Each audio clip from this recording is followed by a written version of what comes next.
ಗೃಹಲಕ್ಷ್ಮಿ ಫಲಾನುಭವಿಗಳಿಗೆ ಮತ್ತೊಂದು ಸಿಹಿ ಸುದ್ದಿ ಇಲ್ಲಿದೆ. ಕೇವಲ 2,000 ರೂಪಾಯಿ ಹಣ ಪಡೆಯುವುದಷ್ಟೇ ಅಲ್ಲ, ಇನ್ನು ಮುಂದೆ ನೀವು ಸರ್ಕಾರದಿಂದ 3 ಲಕ್ಷವರೆಗೂ ಸಾಲವನ್ನು ಕೂಡ ಪಡೆಯಬಹುದು.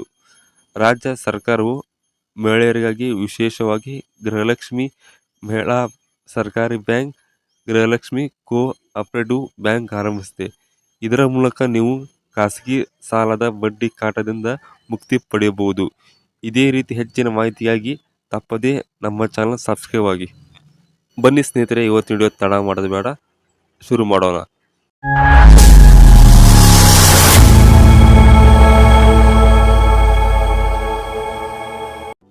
ಏನಿದು ಹೊಸ ಬ್ಯಾಂಕ್ ಯೋಜನೆ? ಇದು ಮಹಿಳೆಯರೇ ನಡೆಸುವ ಮಹಿಳೆಯರಿಗಾಗಿ ಇರುವ ಬ್ಯಾಂಕ್.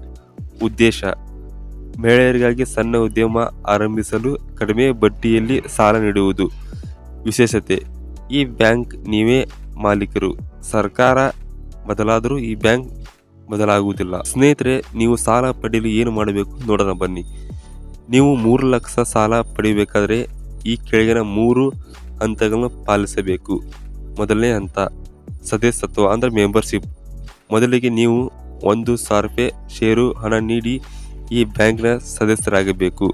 ಒಟ್ಟು ಶುಲ್ಕ 1,250 ಇರಬಹುದು. ಎರಡನೇದ್ದು ಉಳಿತಾಯ ಅಂದರೆ ಶೇವಿಂಗ್. ನೀವು ಪ್ರತಿ ತಿಂಗಳು ಕನಿಷ್ಠ 200 ಹಣವನ್ನು ಈ ಬ್ಯಾಂಕ್ನಲ್ಲಿ ಉಳಿತಾಯ ಮಾಡುತ್ತಾ ಬರಬೇಕು. ಇನ್ನು ಮೂರನೇದ್ದು ಸಾಲದ ಅರ್ಹತೆ. ಹೀಗೆ ಸತತವಾಗಿ 6 ತಿಂಗಳು ಉಳಿತಾಯ ಮಾಡಿದ ನಂತರ ನೀವು ಸಾಲಕ್ಕೆ ಅರ್ಜಿ ಹಾಕಬಹುದು. ಇನ್ನು ಎಷ್ಟು ಸಾಲ ಸಿಗುತ್ತೆ ನೋಡೋಣ ಬನ್ನಿ. ನಿಮ್ಮ ಉಳಿತಾಯ ಮತ್ತು ಅವಧಿಯನ್ನು ನೋಡಿ ಸಾಲ ನೀಡಲಾಗುತ್ತಿದೆ. ಕನಿಷ್ಠ ಸಾಲ 30,000, ಗರಿಷ್ಠ ಸಾಲ 3 ಲಕ್ಷದವರೆಗೂ. ಇನ್ನು ಸಾಲದ ವಿವರಗಳನ್ನು ಕ್ವಿಕ್ ಆಗಿ ನೋಡೋಣ ಬನ್ನಿ. ಸಾಲದ ಮೊತ್ತ 3 ಲಕ್ಷದವರೆಗೂ. ಮಾಸಿಕ ಉಳಿತಾಯ ಕನಿಷ್ಠ 2 ತಿಂಗಳು. ಸೇವಿಂಗ್. ಶ್ಯೂರಿಟಿ. ಯಾವುದೇ ಶ್ಯೂರಿಟಿ ಅಗತ್ಯವಿಲ್ಲ. ಬಡ್ಡಿ ದರ ಕಡಿಮೆ ಬಡ್ಡಿ 7-9% ಅಂದಾಜು. ಸ್ನೇಹಿತರೆ, ಇನ್ನು ಸಾಲ ಪಡೆಯಲು ಶ್ಯೂರಿಟಿ ಬೇಕೇ ನೋಡೋಣ ಬನ್ನಿ. ಇಲ್ಲ, ಇದು ನಿಮ್ಮದೇ ಬ್ಯಾಂಕ್ ಆಗಿರುವುದರಿಂದ ಸಾಲ ಪಡೆಯಲು ಯಾವುದೇ ಆಸ್ತಿ ಪತ್ರ ಅಥವಾ ಸರ್ಕಾರಿ ನೌಕರರ ಶ್ಯೂರಿಟಿ ನೀಡುವ ಅಗತ್ಯವಿಲ್ಲ. ನಿಮ್ಮ 6 ತಿಂಗಳು ಉಳಿತಾಯ ನಿಮ್ಮ ಗ್ಯಾರಂಟಿ. ಸ್ನೇಹಿತರೆ, ಈ ಸಾಲವನ್ನು ಪಡೆಯಲು ನೀವು ಎಲ್ಲಿ ಅರ್ಜಿ ಸಲ್ಲಿಸಬೇಕು ನೋಡೋಣ ಬನ್ನಿ.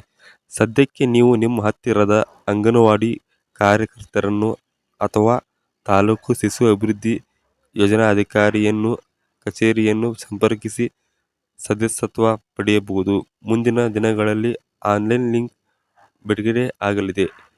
ಪ್ರಮುಖ ಪ್ರಶ್ನೆ: ನಾನು ಗೃಹಲಕ್ಷ್ಮಿ ಯೋಜನೆ 2,000 ರೂಪಾಯಿ ಹಣದಿಂದ 200 ರೂಪಾಯಿ ಕಟ್ಟಬೇಕಾ? ಉತ್ತರ: ಇಲ್ಲಿ ನೀವು ನಿಮ್ಮ ಸ್ವಂತ ದುಡಿಮೆಯ ಹಣದಿಂದಲೂ ಕಟ್ಟಬಹುದು.